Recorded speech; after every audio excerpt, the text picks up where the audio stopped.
had always believed the stories about the diner were just that. Stories, the kind people told to keep thrill-seekers like me at bay. But when I found myself driving down the desolate highway at midnight, my gas needle dangerously close to empty, the glowing neon sign reading Earl's 24/7 Diner felt like salvation. I pulled into the gravel lot, the crunch beneath my tires echoing in the stillness of the night. The air felt off, too still, too cold for late summer, but desperation outweighed hesitation. The diner stood alone, surrounded by an endless expanse of nothingness, its flickering sign casting eerie shadows across the cracked pavement. I stepped inside, the faint chime of the doorbell sounding like a scream in the silent void. The interior was old-fashioned, almost frozen in time, with red vinyl booths, a long counter lined with swiveling stools, and a jukebox softly playing a melody I didn't recognize but felt unsettlingly familiar. The fluorescent lights buzzed overhead, casting a sickly hue on the scene. Behind the counter stood a man, tall and gaunt, his face pale and stretched too tightly over his bones. His smile didn't reach his eyes as he greeted me. "Welcome. Late night, huh?" His voice was gravelly, the kind that clung to the back of your neck long after you heard it. I nodded, sliding into a booth near the window. Outside, the darkness seemed thicker than before, pressing against the glass like a living thing. The menu was simple: burgers, fries, milkshakes, but every item had a strange name: eternal fries, never-ending burger, and bottomless coffee. It was kitschy, I told myself, trying to ignore the unease curling in my stomach. I ordered a coffee and a burger, and as the man disappeared into the kitchen, I noticed the other patrons. They sat motionless, their faces obscured by shadows despite the glaring overhead lights. A woman in a polka-dot dress sat with her back too rigid, her hand clutching a fork that never moved. An old man stared blankly ahead, his eyes unblinking. A child sat alone, his face smeared with something red that I prayed was ketchup. None of them spoke, ate, or even acknowledged my presence. My coffee arrived, steaming and black as tar. I took a sip, and a chill ran down my spine. It was bitter, metallic, wrong. The burger came next, the meat glistening with a strange sheen. Hunger clawed at me, so I took a bite, and as I chewed, a horrifying realization crept in. The taste was familiar, but not in a comforting way. It was like something I'd forgotten but wished I never remembered. The man watched me from behind the counter, his smile wider now, his teeth too sharp, too perfect. "Good, isn't it?" he asked, his tone dripping with something sinister. My instinct screamed at me to leave, but my body refused to obey. The air grew heavier, pressing against my chest, making it hard to breathe. The jukebox skipped, the same haunting melody looping over and over. I tried to stand, but the booth seemed to hold me in place. The patrons turned their heads in unison, their faces now visible, pale and hollow, their eyes sunken pits of darkness. The child grinned, revealing jagged, bloody teeth. Panic surged as I finally forced myself to my feet, stumbling toward the door. The man blocked my path, his form towering and shadowy now, his eyes glowing faintly. "Leaving so soon?" he asked, his voice distorted, echoing unnaturally. I bolted, shoving past him, and threw the door open. The night outside was no longer the same. The parking lot stretched endlessly, and the neon sign now read "No Escape." My car was gone, replaced by rows of empty, rusted vehicles. I turned back to the diner, only to find it had vanished, replaced by a towering black structure that pulsed like a living thing. The other patrons stood in the lot now, their bodies contorted, their faces stretched into grotesque masks of agony. They advanced slowly, chanting in a language that made my ears bleed. The man emerged from the darkness, his true form hideous, with too many limbs, his mouth splitting open to reveal an abyss that screamed with the voices of the damned. I ran, my legs burning, but the landscape twisted around me, the horizon bending into a circle, trapping me in an endless loop. The chant grew louder, the shadows closing in, and as I fell to my knees, I realized the diner wasn't a place. It was a trap, a doorway to something ancient and hungry. My screams joined the chorus as the darkness consumed me. My last vision, the flickering neon sign flashing, "Welcome to Earl's."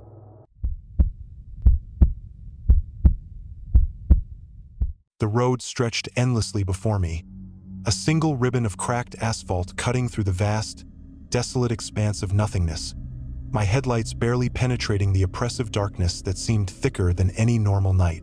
I had been driving for hours, maybe days. It was impossible to tell anymore. My phone dead, the dashboard clock frozen at 3:13 a.m., and my mind teetering on the edge of exhaustion and paranoia. When I first saw the glowing sign in the distance, I thought I was hallucinating, my tired brain conjuring up a mirage of hope. Mabel's Diner, open 24/7. The neon letters buzzed faintly, their pink and green glow flickering as if struggling to hold on to life, and I pulled into the gravel parking lot, my tires crunching loudly in the stillness. The building looked ancient, its walls weathered and stained with something that didn't quite resemble dirt. The windows clouded with grime but glowing faintly from within. My heart pounded as I stepped out of the car, the cold air biting at my skin despite the summer heat, and I approached the door, my boots feeling unnaturally heavy against the cracked pavement. The moment I pushed open the door, a wave of stale, greasy air hit me, and the bell above jingled weakly, the sound dying almost immediately in the suffocating silence. The diner was eerily empty, the fluorescent lights overhead casting a sickly yellow hue over the cracked linoleum floor and faded red booths. A jukebox in the corner hummed faintly, its tune warped and unrecognizable, and behind the counter stood a woman, presumably Mabel, her back to me as she wiped a coffee mug with a stained rag. "Welcome," she said without turning around, her voice flat and devoid of emotion, and I hesitated before sliding into a booth near the window, the vinyl seat cold and sticky beneath me. The menu was already on the table, its laminated surface smeared with fingerprints and something darker, and I flipped through it, my unease growing with every strange item listed. Eternal coffee, lost soul pie, midnight's bite. The descriptions were vague, almost nonsensical, and the prices were scrawled in symbols I couldn't understand. Before I could decide what to do, Mabel appeared beside me, her movements silent and unnatural, her eyes dark and unblinking as she handed me a cup of coffee without me asking. "First cup's always free," she said, and I nodded dumbly, my throat too dry to respond. The coffee smelled wrong, like burnt wood and something metallic, but I sipped it anyway, the warmth spreading through me like a trap closing around prey. As I sat there, the shadows in the diner seemed to deepen, stretching and twisting in ways that defied logic, and I realized with a jolt that I wasn't alone. In the booth across from me sat a man, his face obscured by the dim light, but his presence was oppressive, like a weight pressing down on my chest. He didn't move, didn't blink, just stared at me with eyes that glowed faintly in the gloom, and I averted my gaze, trying to focus on anything else. The jukebox crackled suddenly, its tune shifting to a low, mournful wail that seemed to burrow into my skull, and I turned to Mabel, desperate for some kind of explanation.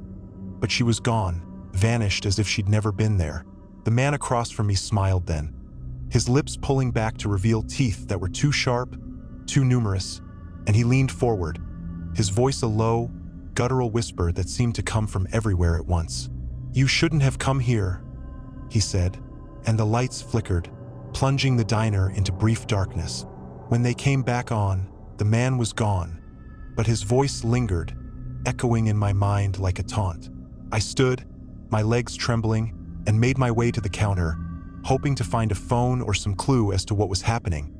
But the register was empty, the surfaces covered in a thin layer of dust that hadn't been there before.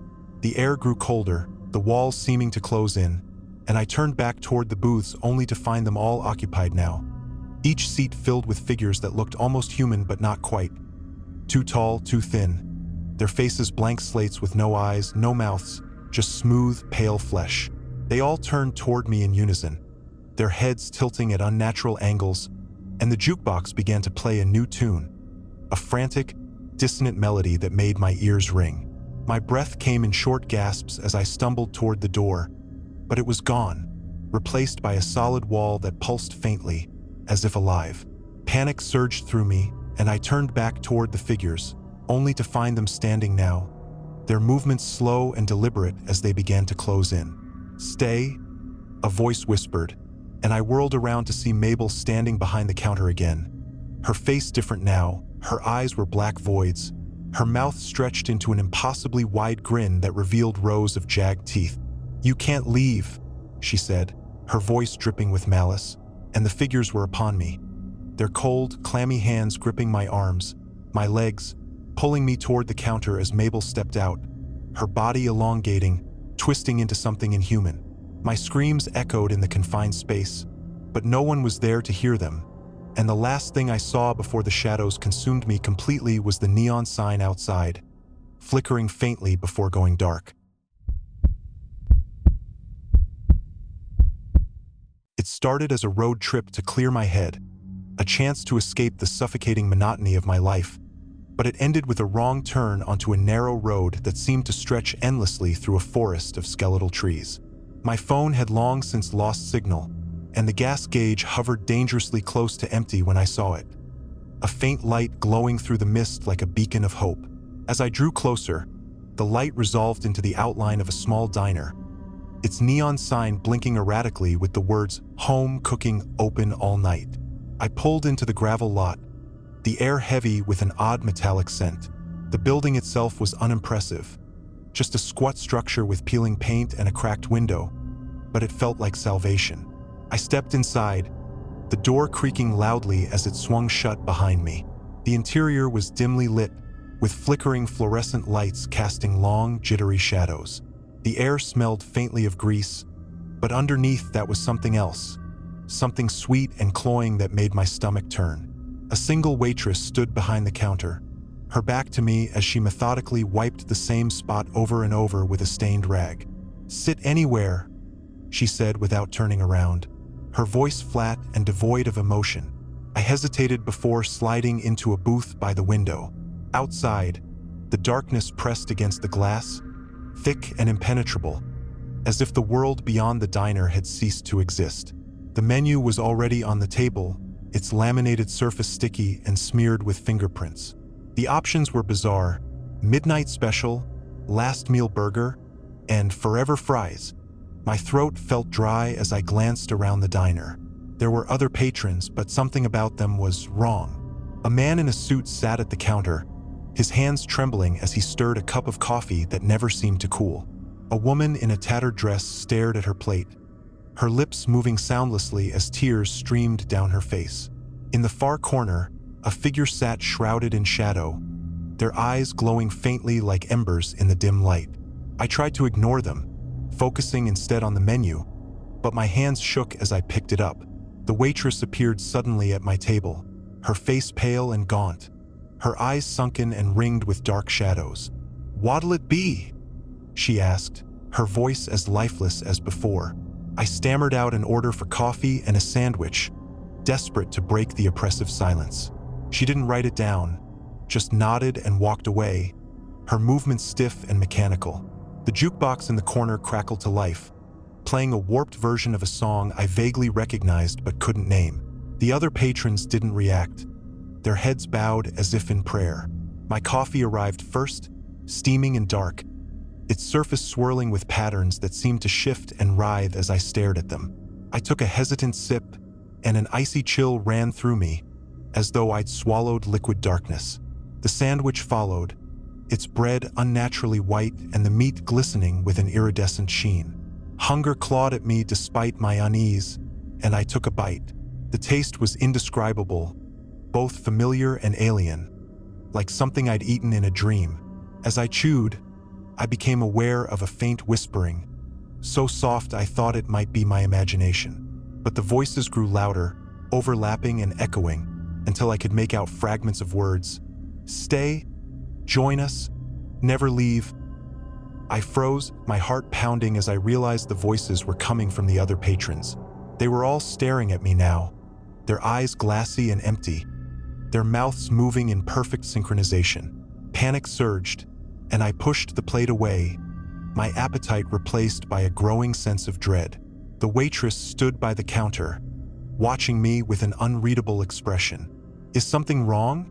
she asked, but her voice sounded distant, distorted, as if it were coming from underwater. I mumbled an excuse, fumbling for my wallet, but when I looked down, my money was gone. In its place was a stack of faded photographs. I picked one up, my hands trembling, and nearly dropped it when I saw what it depicted. Me, sitting in the very booth I was in now, but aged beyond recognition. My hair was gray, my face lined with deep wrinkles, and my eyes were hollow and lifeless. The other photos were the same, showing me in different stages of decay, as if I'd been trapped in the diner for decades. I shoved them away, my pulse racing as I stood abruptly. The other patrons rose in unison, their movements slow and jerky, like marionettes controlled by an unseen hand. "You can't leave," the waitress said, her voice now layered with other voices, deep and guttural. The lights flickered violently, plunging the diner into momentary darkness before revealing a nightmarish scene. The patrons' faces were melting, their features sliding off like wax, revealing skulls that grinned impossibly wide. The walls pulsed as if alive, the floor beneath me shifting and buckling. I bolted for the door, my breath ragged, but the handle burned like ice when I grabbed it. Behind me, the waitress and the others were advancing, their forms twisting and elongating, their voices merging into a deafening roar. "Stay with us," they chanted, their words reverberating inside my skull. I threw my weight against the door, and it finally gave way, spilling me into the night.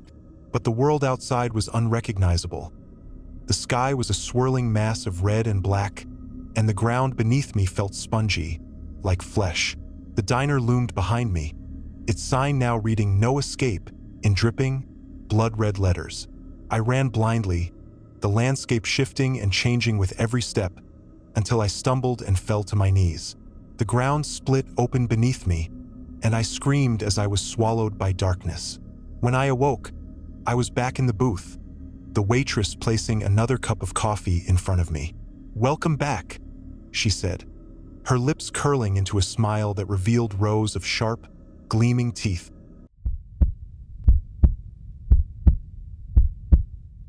The night swallowed my car as the highway stretched endlessly ahead, a black ribbon cutting through an abyss of trees that seemed to lean in closer the further I drove.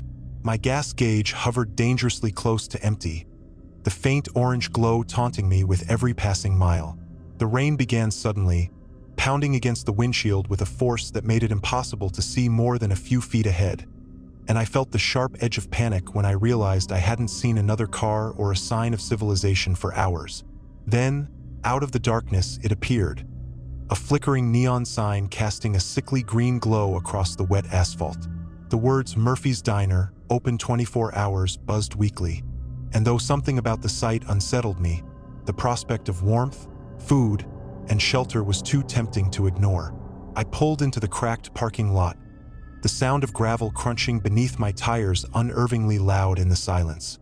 The diner looked ancient, its paint peeling, windows fogged with condensation, and the faint hum of its fluorescent lights barely audible over the storm. I hesitated before stepping inside, the door's rusty bell jingling overhead as I crossed the threshold. The air hit me like a wall, thick, warm, and heavy with the smell of grease, mildew, and something faintly metallic.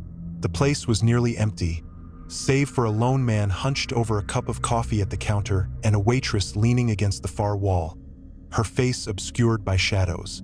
The booths were tattered, the linoleum floor sticky beneath my shoes, and the jukebox in the corner played a scratchy tune that didn't seem to belong to any era I could place.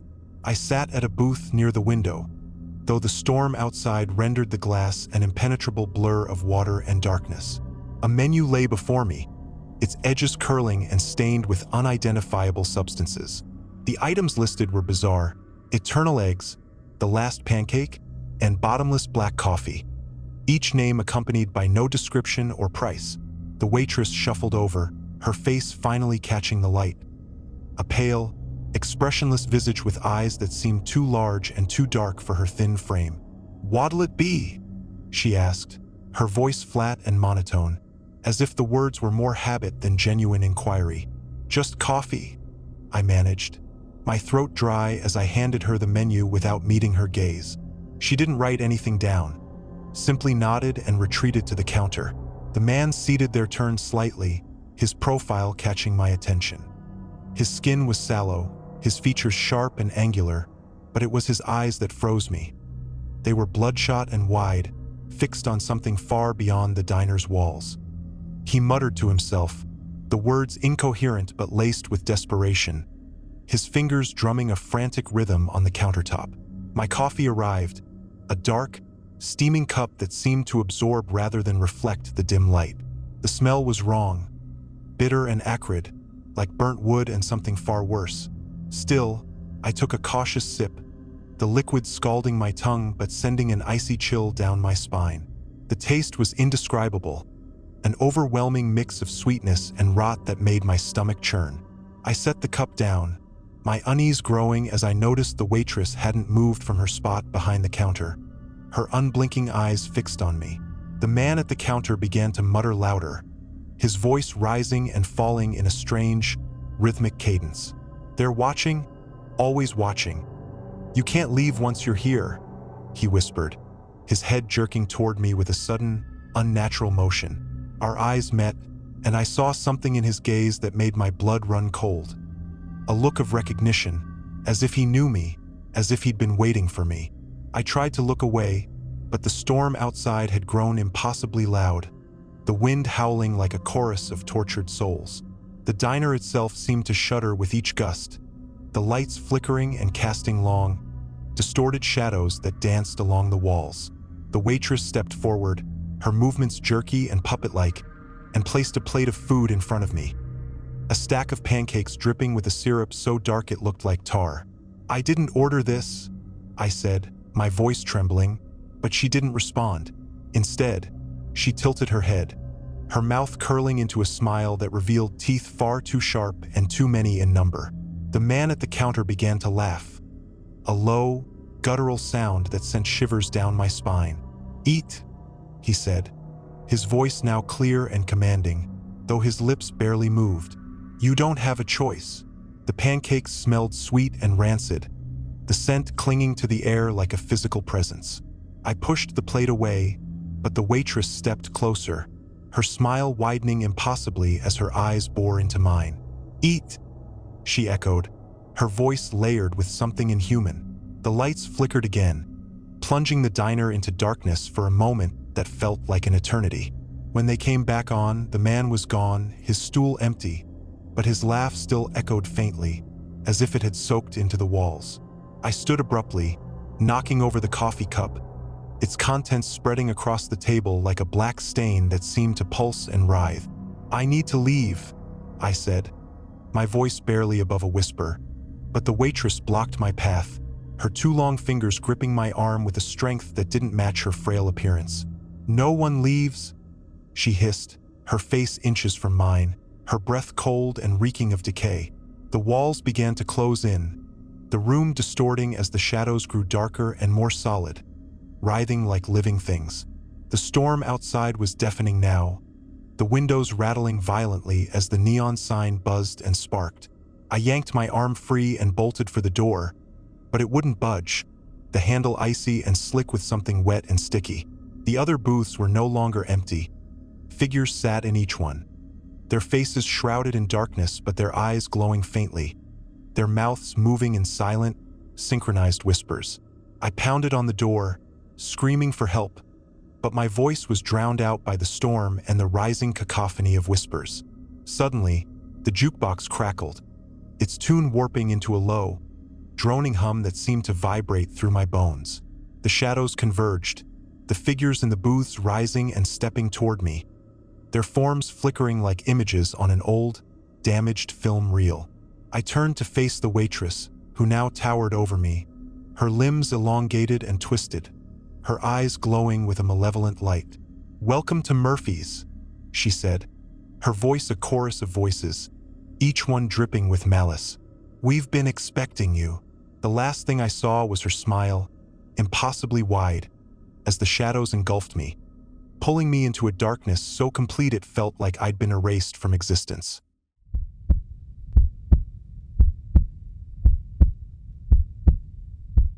It was supposed to be a simple drive home, a mundane journey through a sleepy stretch of rural roads that snaked through the endless fields and forests.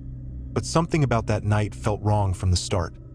An uneasy silence that settled over everything like a heavy, oppressive blanket. The radio in my car crackled with static, the stations flipping randomly despite my attempts to lock it on one. And the moon, usually a comforting glow in the night sky, was obscured by a thick layer of clouds that turned the world into an ink-black void. My headlights caught the occasional shape on the side of the road. A tree that looked too much like a hunched figure, a rusted-out car that seemed to glint with fresh blood, or maybe it was just my imagination. The sense of isolation grew heavier with each passing mile, my gas gauge dipping alarmingly low until it finally blinked red. That's when I saw it. A diner, sitting improbably in the middle of nowhere, its neon sign casting an eerie pink and blue haze over the parking lot. The words Keller's Diner buzzed faintly, some of the letters flickering like they were struggling to hold onto the past. I pulled in, relieved but hesitant, my car sputtering as if it, too, was protesting this decision. The building was worn down, with chipped paint and windows smeared with grime that seemed to distort the light inside. My stomach twisted with both hunger and dread as I approached the door, the dim glow of the interior promising warmth but something else, something less inviting. The bell above the door jingled as I stepped in, and I froze. The diner was almost empty except for 3 patrons seated in separate booths, each of them staring down at the table in front of them, unmoving. The waitress behind the counter was polishing a coffee pot, her back to me, and a faint tune played from an ancient jukebox in the corner. A slow, mournful melody that didn't belong anywhere near a place like this. The booths looked sticky, the linoleum floor was cracked, and the walls were adorned with faded pictures of people I didn't recognize but who seemed to watch me wherever I moved. I hesitated at the threshold, feeling the air grow heavier, almost stifling. "Take a seat anywhere," the waitress said without turning around, her voice dry and clipped, like someone who hadn't spoken in years. I slid into a booth near the middle of the room, the vinyl seat groaning beneath me, and picked up the menu. It was strange, printed on paper so thin it felt like it might crumble in my hands. The items were ordinary enough, burgers, fries, milkshakes, but the names seemed off. The Traveler's Last Meal, Midnight's Fare, Roadkill Surprise. I chuckled nervously to myself, convincing myself it was just a quirky theme, but the unease in my chest only grew. The waitress appeared beside me suddenly, holding a notepad and staring at me with eyes that seemed too big for her face. Her pupils dilated to black voids. "What'll it be?" she asked, and for a moment, I couldn't speak, my mouth dry as my mind scrambled for an answer. "Just a coffee," I finally managed, and she nodded, her lips curling into a tight, unnatural smile before she disappeared behind the counter again. The patrons in the other booths didn't look up, didn't move, but I could feel their presence like an itch at the back of my neck, their silence growing louder with each passing second. My coffee arrived, placed in front of me without a word, and I stared at it, the dark liquid rippling slightly as if something beneath its surface was stirring. The smell was wrong, a bitter metallic tang mixed with a sweetness that made my stomach churn. But I lifted the cup to my lips anyway, the warmth offering some illusion of normalcy. The taste was unbearable, like ash and copper, but I swallowed it, not wanting to offend. As the minutes stretched on, the unease became unbearable, the silence pressing down on me like a physical weight. I glanced toward the other patrons again, and that's when I saw it. The man in the far booth was staring at me now, his head tilted at an unnatural angle, his eyes wide and unblinking. His lips moved, forming words I couldn't hear, but I could see the panic in his expression, the desperate urgency in his silent plea. The jukebox crackled, the song warping into a distorted wail, and the fluorescent lights overhead flickered violently. I turned to the waitress, but she was gone, vanished as if she'd never been there, and the other patrons were now staring too, their faces pale and drawn, their eyes reflecting something that wasn't the weak light of the diner. The man in the closest booth stood slowly, his movements jerky, like a marionette on tangled strings. "You shouldn't have come here," he said, his voice a low, guttural rasp that echoed through the empty room. My heart pounded as I tried to speak, but my voice wouldn't come, and I realized with growing dread that the door I'd come through was no longer there. In its place was a blank wall, the paint peeling to reveal something dark and pulsing beneath the surface, like the diner itself was alive. The man took another step toward me, his mouth stretching into a grotesque grin that split his face unnaturally wide. "They're coming for you," he whispered, and the lights went out completely. I scrambled to my feet, the sound of my own breath deafening in the sudden darkness, and fumbled for my phone, its weak flashlight barely piercing the void. Shadows moved at the edges of the light, shapes that weren't human but slithered and twisted like they once had been. The air was thick with the smell of decay, and the floor beneath me felt soft and spongy, like flesh.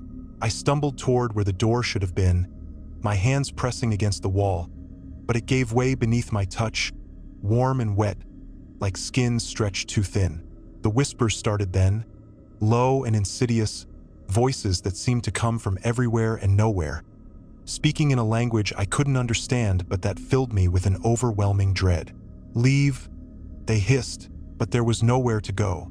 The walls seemed to close in, the booths disappearing into the shadows as the figures stepped closer, their movements unnervingly fluid, their faces twisted into masks of pain and fury.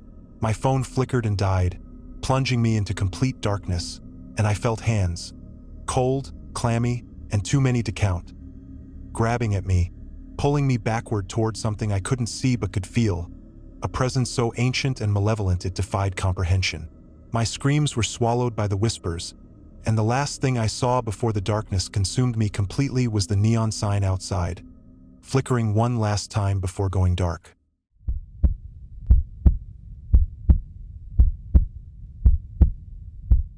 The night was thick with fog, the kind that clung to your skin like a damp shroud, and I couldn't shake the feeling that I was driving straight into the mouth of something terrible as I sped down the deserted highway, my headlights barely cutting through the oppressive gray.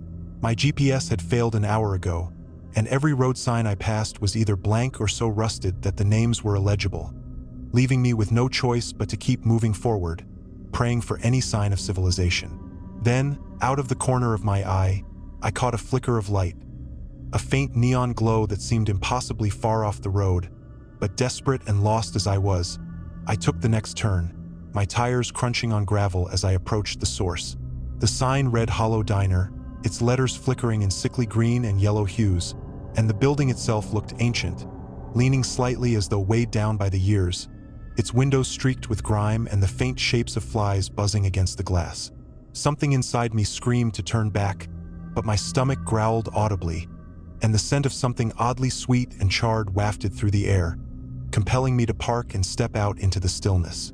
The door creaked loudly as I pushed it open, the sound cutting through the eerie silence like a scream, and I stepped inside, immediately assaulted by the smell of grease and something metallic, like rust or blood. The diner was almost too pristine, its checkered floor gleaming under flickering fluorescent lights, the booths of vibrant red that seemed untouched by time. A single man sat at the counter, hunched over a cup of coffee that steamed unnaturally in the cold air, and the waitress, if you could call her that, stood behind him, her pale face stretched into a smile that didn't quite reach her dull, glassy eyes. "Take a seat," she said, her voice mechanical, almost robotic, and I found myself sliding into the nearest booth without question, my hands trembling slightly as I picked up the menu lying on the table. It was handwritten, the ink smudged and the paper stained with something brown and crusty, and the items listed didn't make sense. Souls on rye, hollow fries, infinite hunger. There were no prices, just strange symbols scribbled beside each entry, and I glanced up nervously as the waitress approached, her movements jerky and unnatural, like a puppet on strings. "What'll it be?" she asked, her smile never faltering, and I stammered out, "Just coffee," hoping to buy myself some time to figure out what the hell was going on. She nodded once, too quickly, and disappeared into the kitchen, leaving me alone with the man at the counter, who hadn't moved a muscle since I arrived. My heart pounded as I glanced around the diner, noticing for the first time the pictures hanging on the walls, black and white photographs of people sitting in this very diner, their expressions frozen in fear, their eyes wide and mouths open in silent screams. The coffee arrived moments later, steaming and dark, and the waitress stood there, watching me intently as I lifted the cup to my lips. It tasted wrong, bitter and earthy, with a metallic aftertaste that made my stomach churn. But I forced myself to swallow, not wanting to offend her. "You'll like it here," she said softly, almost to herself. And then she was gone again, disappearing through a door marked staff only, leaving me alone in the oppressive quiet. I glanced back at the man, but now he was staring at me, his eyes glowing faintly in the dim light, and I noticed for the first time the jagged scar that ran across his throat, as though someone had tried and failed to cut it open.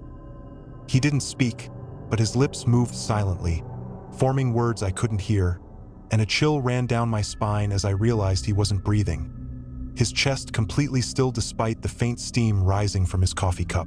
Panic surged through me, and I stood abruptly, knocking the coffee cup over and spilling its contents onto the table. The liquid hissed as it hit the surface, eating through the laminate like acid, and I stumbled backward, my hands shaking as I turned toward the door. It was gone.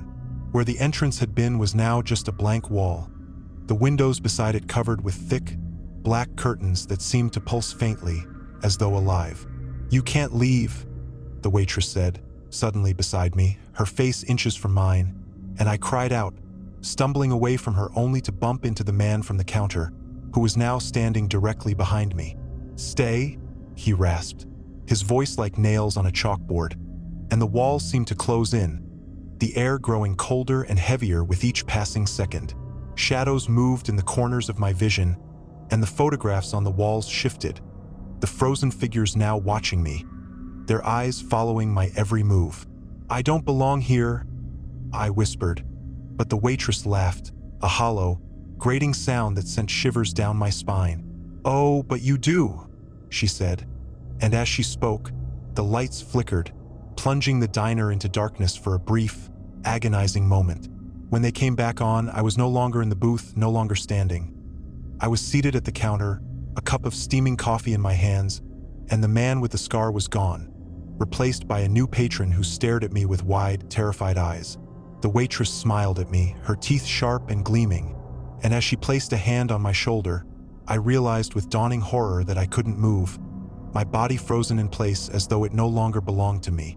"Welcome to the hollow diner," she whispered, and as the lights flickered again, the last thing I saw was my own reflection in the mirrored surface of the coffee cup, my face pale and lifeless, my eyes wide and filled with the same terror I had seen in the photographs.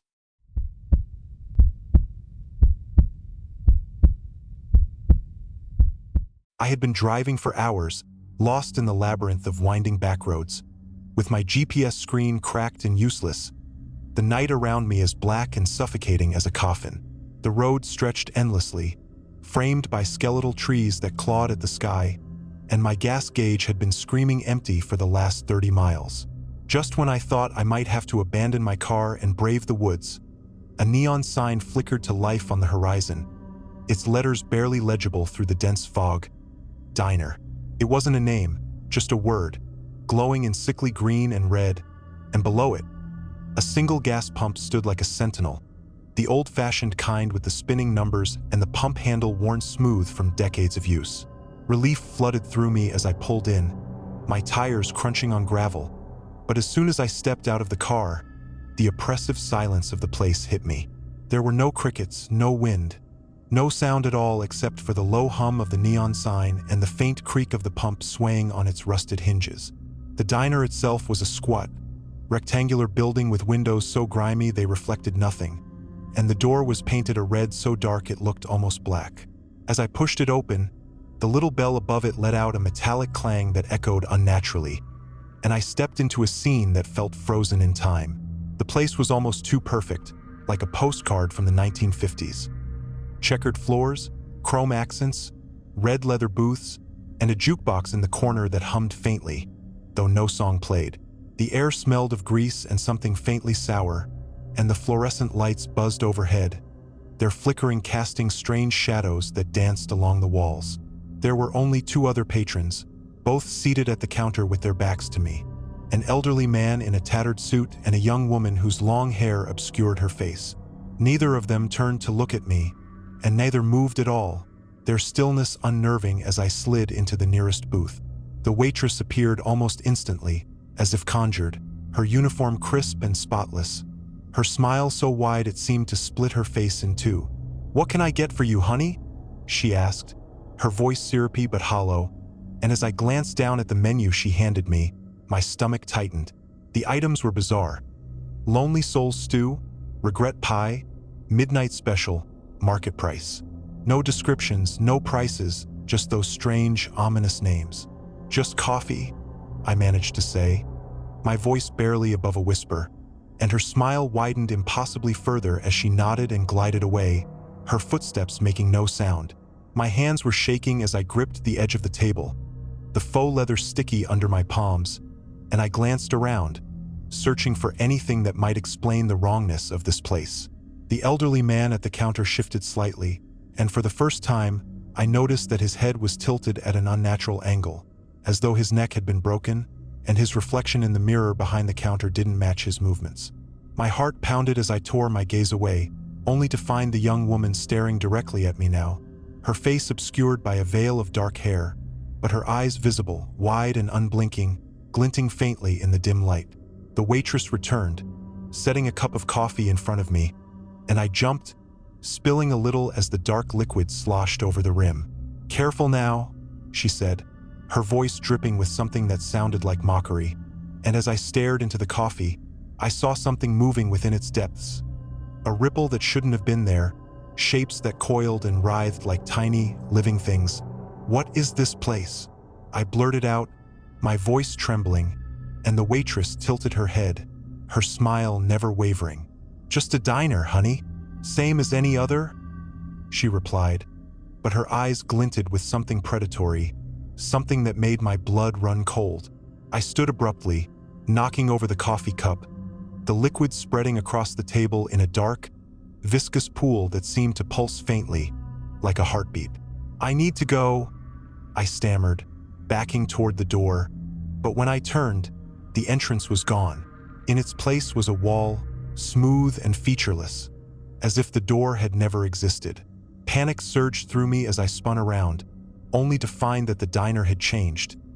The walls closer now, the air thicker, the lights dimmer. The other patrons were standing now, their movements jerky and unnatural, their faces twisted into grotesque masks of hunger and malice.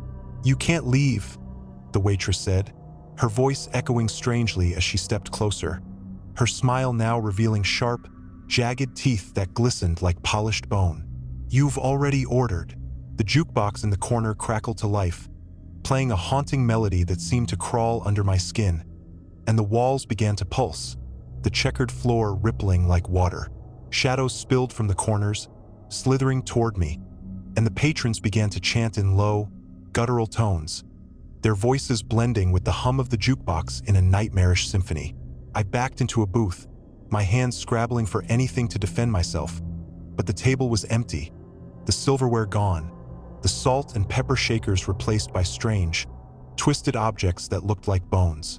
The waitress loomed over me now, her face impossibly stretched, her eyes glowing faintly in the dim light, and as she reached out with long, claw-like fingers, I screamed. The sound echoed in the confined space, but it didn't seem to bother her or the others, who only laughed. A chorus of hollow, mirthless laughter that seemed to come from everywhere at once. "Welcome to the diner," she said, her voice dripping with mockery, and as the shadows closed in, I realized with dawning horror that I was no longer hungry, just empty, an emptiness that grew and grew, swallowing me whole.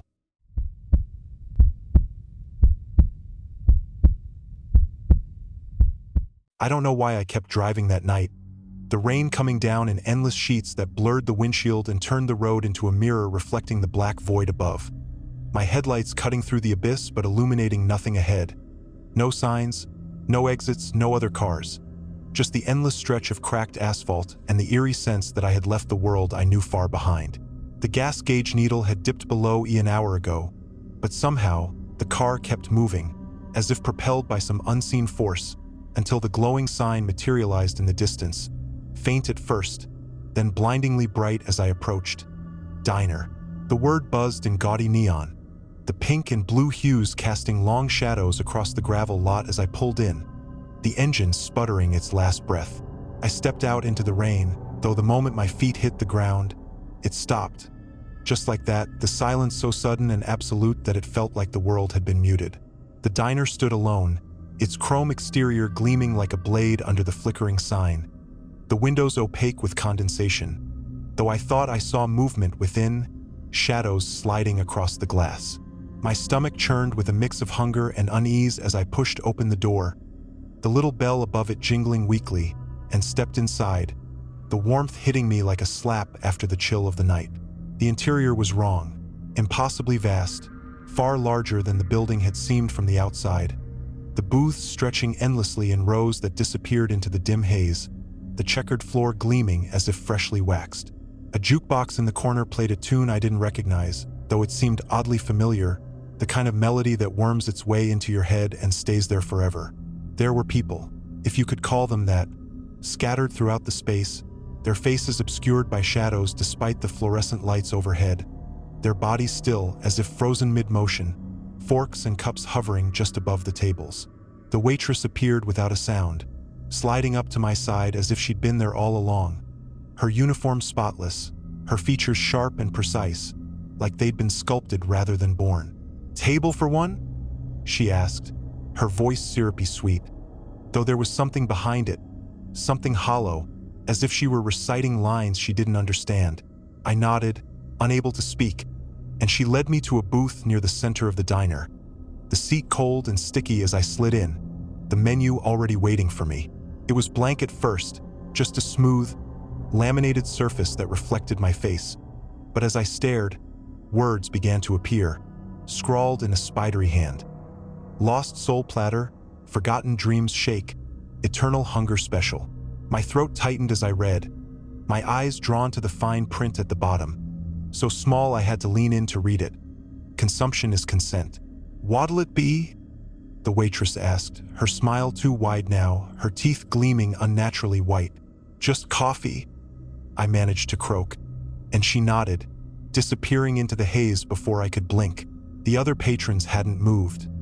They were statues, their expressions unreadable, though I could feel their eyes on me, their gazes heavy and accusing. The jukebox crackled, the song shifting to something darker, slower, the kind of music that felt like it was crawling under your skin. The coffee arrived, black and steaming, though the steam twisted into shapes that made my head ache to look at. Faces, hands, mouths opening in silent screams. I didn't dare drink it, but the smell was intoxicating, rich and bitter, and I found myself reaching for the cup despite myself. "Drink up," the waitress said, her voice sharper now, almost a command, and when I looked up, her face had changed, her eyes too large, her skin too smooth, her smile stretching ear to ear like a crescent moon. The other patrons began to move, slow and jerky, their heads turning toward me in unison, their mouths opening as one to emit a low, guttural hum that vibrated through the floor. I stood, knocking the cup over, the coffee spilling across the table in a dark, viscous wave that didn't stop. It poured and poured, flooding the booth, the floor, rising to my ankles as the lights dimmed and the walls began to close in. The waitress was laughing now, a high, keening sound that echoed endlessly, her form stretching, twisting, her arms too long, her fingers too sharp. "You shouldn't have come," she hissed, her voice layered with others. Hundreds of voices, male and female, young and old, all speaking at once. I stumbled back, the coffee now up to my knees, its surface rippling as things moved beneath it. Things with too many legs, too many eyes, their shapes indistinct but undeniably wrong. The exit was gone, replaced by a wall that pulsed like living flesh, the windows now showing nothing but darkness, as if the diner floated in an endless void. The patrons were closing in, their faces still obscured but their bodies bending, cracking, reshaping themselves into forms that defied reason. I ran, though there was nowhere to go, the booths stretching endlessly, the jukebox screeching now, a cacophony of broken notes that made my teeth ache. The coffee followed me, rising higher, pulling at my legs, thick and cold and alive. And I screamed as a hand shot out of the liquid, skeletal and slick, grasping at my ankle. The waitress was everywhere, her face appearing in the reflections on the chrome, in the puddles on the floor, in the black void beyond the windows. "You can't leave," she said, her voice surrounding me, consuming me, and as the coffee pulled me under, I saw the faces of the other patrons for the first time. Their eyes hollow, their mouths open in eternal screams, their features warped and stretched as if melted.